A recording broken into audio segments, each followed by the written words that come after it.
Hi Booktube, this is Kelly. Thank you so much for watching my channel, Books I'm Not Reading. I guess after 6 years on Booktube, you forget how to make videos suddenly. I have tried to make 4 videos in the last week. 2 of them were no good. One of them, after news, which I'm going to talk about at the end of the video, was just suddenly seemed wildly inappropriate. And then the 4th one, also related to that news, I've had a really difficult, not really difficult, keep things in perspective, Kelly.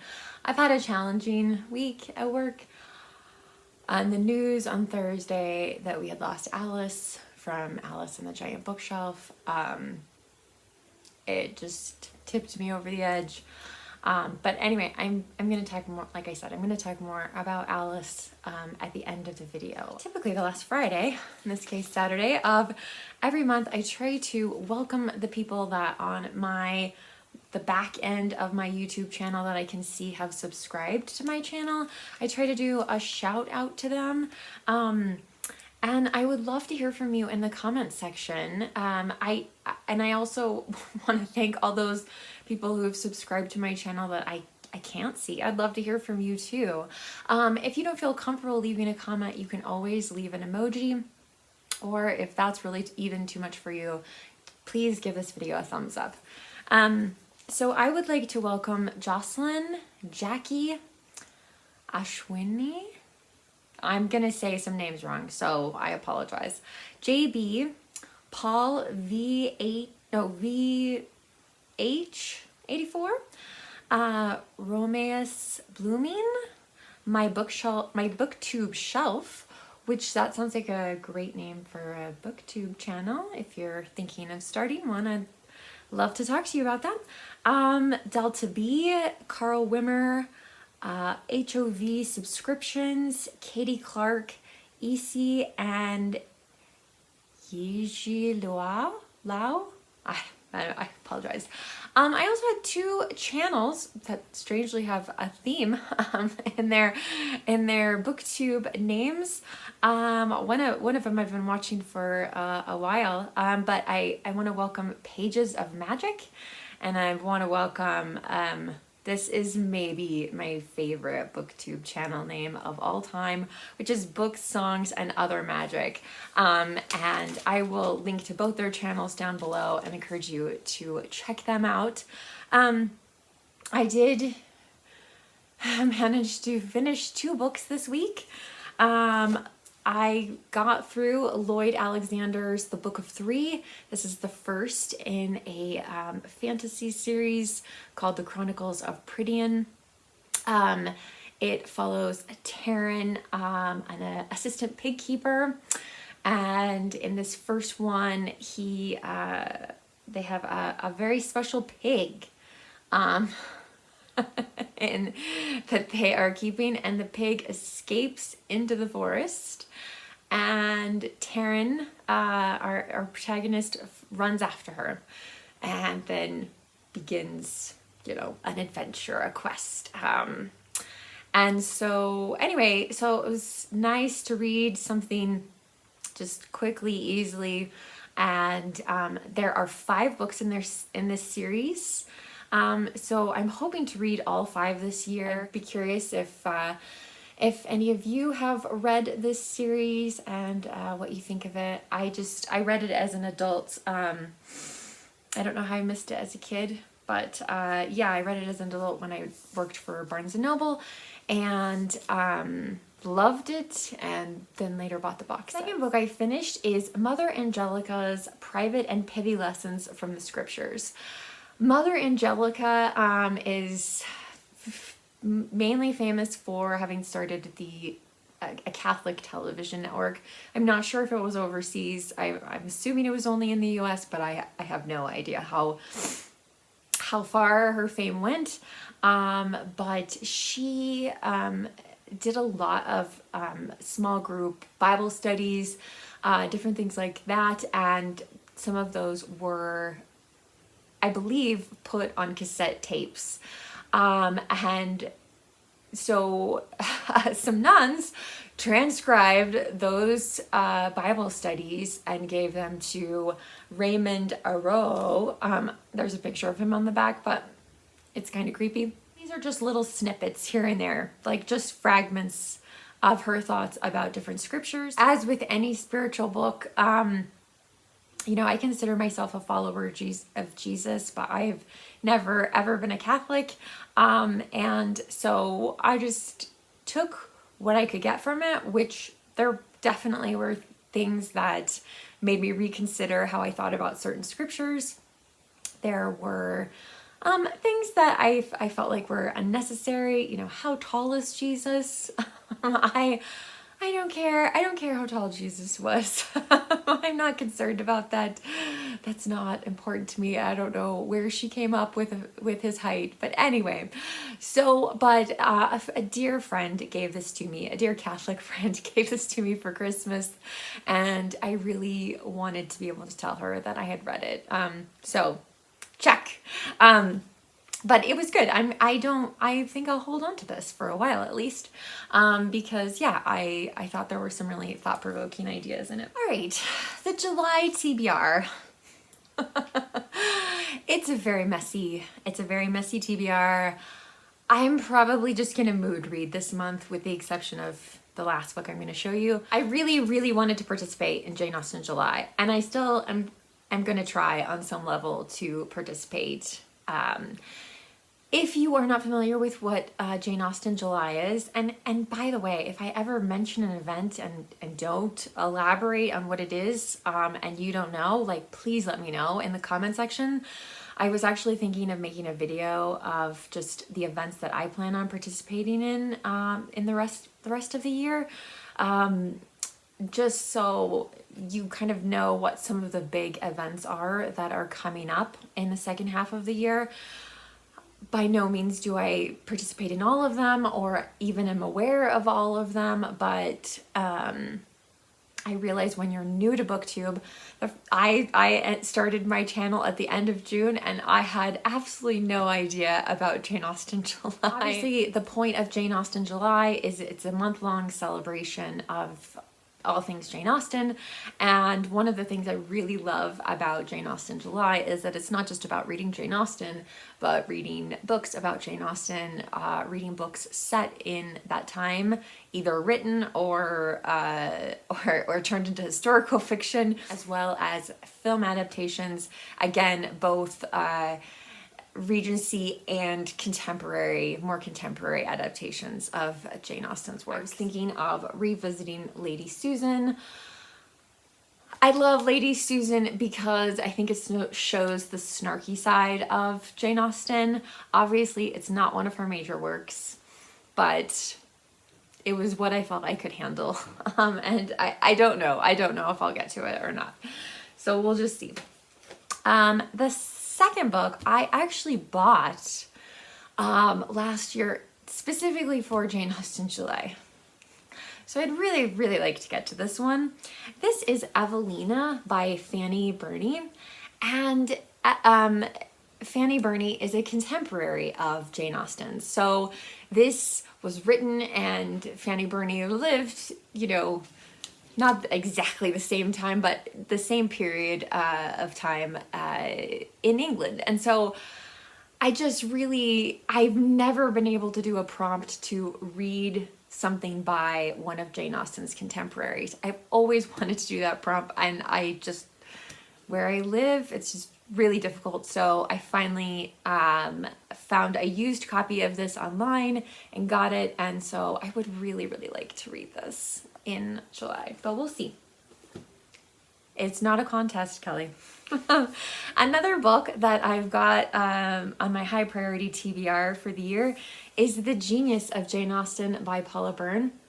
I think I've already seen somebody else have this on their TBR, and one of the hosts, Katie from Booksandthings, I think she might have read this last year. I'm not sure, but yeah, so the subtitle is Her Love of Theater and Why She Works in Hollywood.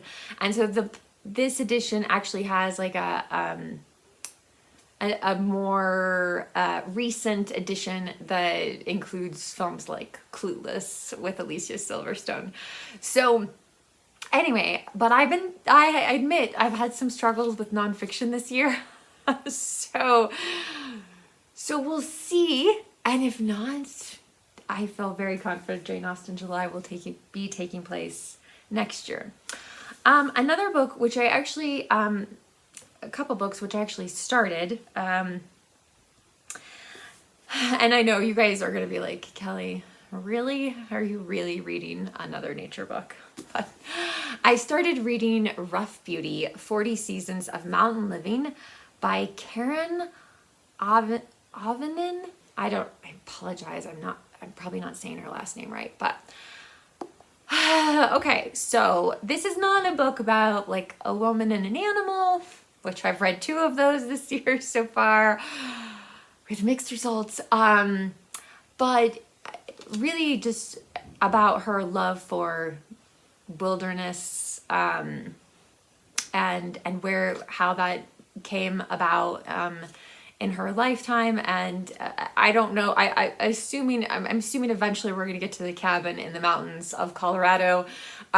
She has a really dramatic preface to the beginning of this book. I initially thought it was by seasons of these 40 seasons, so spring, summer, winter, fall, that kind of thing, and that I was wrong about that. So I do think, again, this could be the kind of book that I might be able to spread out a little bit, read a little bit here and there. But I really liked the preface. The preface was really, really dramatic. I don't want to say anything in case any of you are thinking of reading this. So, but anyway, so far it's been really good, really well written. Yeah. So I hope finally I found a winner there. And then I also, and again, I say started, I'm, on page 14 or something like that. This is The Black Cauldron, which is the second book in Lloyd Alexander's Chronicles of Bryne. I think the character on the cover is, let me see if I can remember how to pronounce her name. Ilanwi, something like that. Some of the characters and figures in the series are based on Welsh mythology, but it's not straight across. Like, he didn't take Welsh mythology and turn it into a middle grade series. So Bryne is definitely its own world. It's not Wales. Yeah, so again, just a good thing to read right now. Okay, last book, which I was not expecting to pick this up, but I had my husband go to the library for me yesterday to get 5 Little Pigs by Agatha Christie. I am so sad about Alice, and the truth is that I did not know Alice well. I was not a close friend of hers. I think I only ever engaged with her in the comment sections of each other's videos. She was very devastated because I loved Miss Marple, and she, of course, was always a Hercule Poirot fan, which you could tell just from the items on her bookshelves. She was an incredibly smart, funny, beautiful young woman, and I just really feel a hole in Booktube right now. Berna from Berna's Bookish Adventures did several buddy reads with Alice, and is actually going to be reading one of a book that they were going to buddy read together this summer. And so Berna is going ahead with the buddy read. And she made a video that I will link to down below as well about, read a thriller for Alice. So the book that they were going to buddy read, which is just it kind of makes me laugh about about Berna and Alice, like that they would want to read this together. But it was about serial killers, and I was like, no, I can't handle that. I really can't. So give me something else here. But Berna said that this was Alice's favorite Agatha Christie novel. So I hope I got that right, Berna. But anyway, so there was one copy at the library.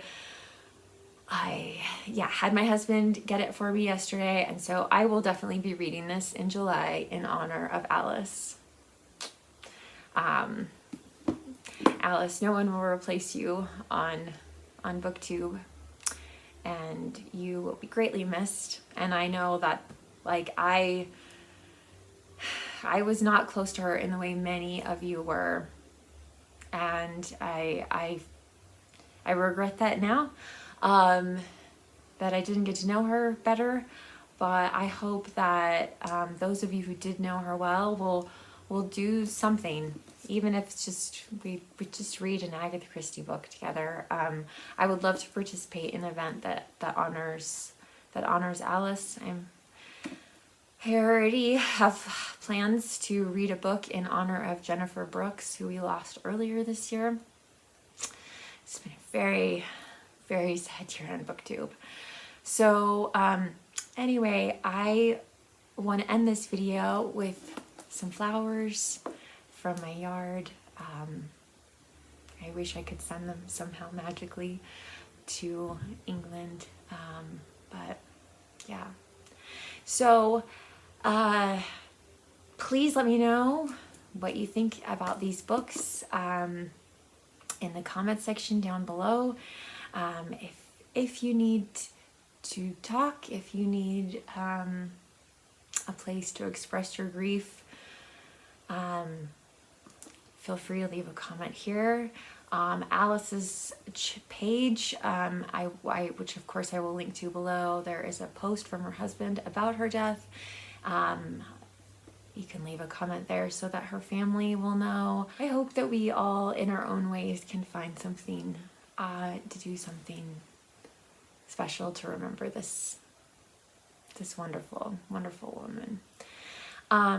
Booktube, it is more important than ever to remember to be kind to yourself and to be kind to others. Life is short.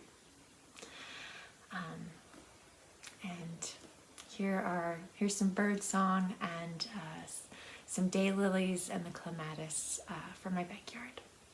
Bye, Booktube.